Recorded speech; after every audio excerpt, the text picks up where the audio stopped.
Marcus Hammarberg, and I'm really proud to be part of this Christmas countdown calendar. I wanted my part to be around a very simple diagram that I've been drawing that sparked a lot of interesting discussions. I'll tell you my story and then we can talk a little bit about how you can use this diagram as well. Someone said to me, "Development takes too slow. Here's 6 new developers for you."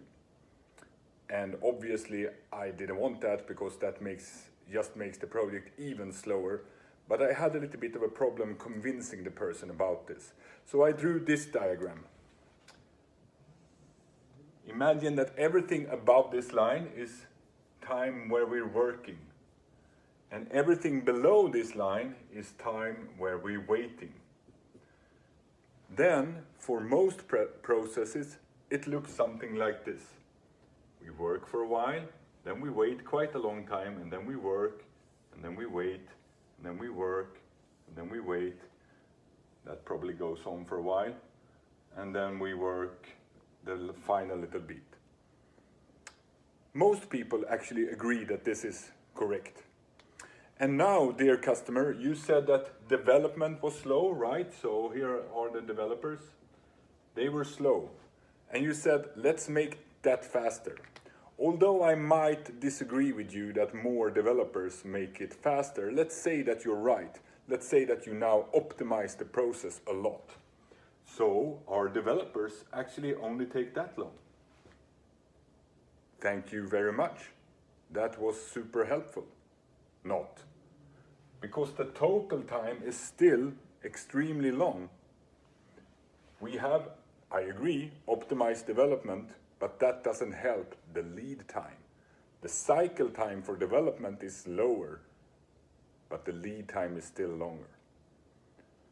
At this point, the person asked me, "So what do you want to do then, Mr. Wise Guy?" And I just said, well, instead of doing that, how about, I'm gonna be very pedagogic now with different colors. I want to remove the waiting times.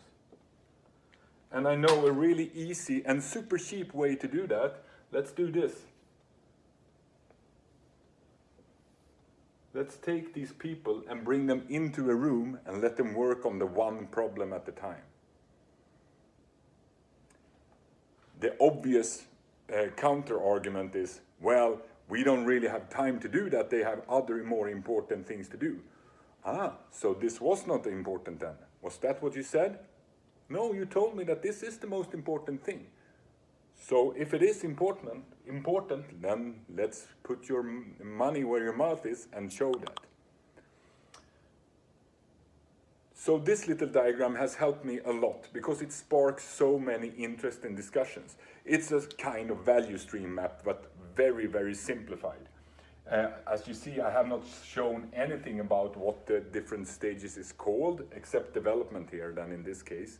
I have not told anything about how long these are. My experience tells me that you actually don't have to do that in order to spark these really good conversations. But if you do, you will notice that somewhere between maybe 5 and 20% of the time, the lead time, that is, not the development time, or for the total time from "could you please" until "thank you very much." And contrarily, you would of course have something like this, right? So 80% of our time is waiting. And a really cheap and good way to optimize your process is to try to eliminate the waiting time. A really good way of doing that is to have people work together. Because we are doing development, not manufacturing. Development means that we need to solve problems.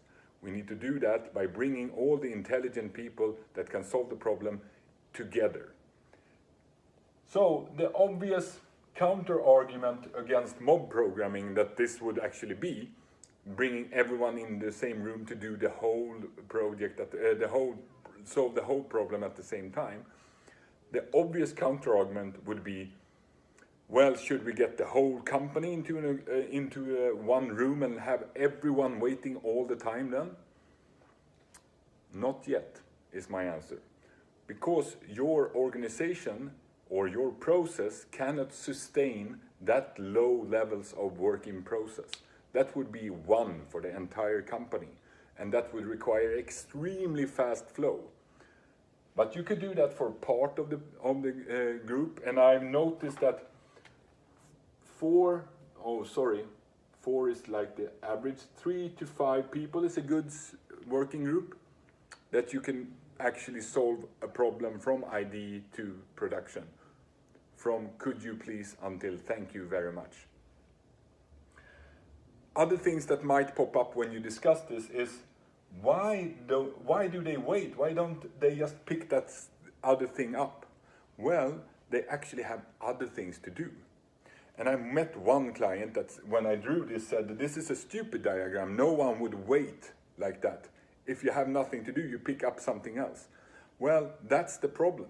Because this line here is not showing our busyness. It's showing the flow of value. Here the flow of value is waiting. Why? Well, most likely these people are doing something else that has higher priority, which is a good thing maybe then, or has lower priority but they don't know that they are waiting. By taking these waiting stage out, we have optimized the process from all of this to something that would be maybe, I'm eyeballing it now, but maybe that's the total lead time. Drawing a value stream map is extremely useful. It doesn't have to be very complicated, as you see. Just a simple work waiting diagram could be enough to spark interesting discussions. Thank you very much for listening to me, and I wish you all a very happy and agile Christmas. Goodbye. So how does your team visualize the flow of value? Please share your thoughts in the comment section down below, and please subscribe for more from the Agile Advent Calendar.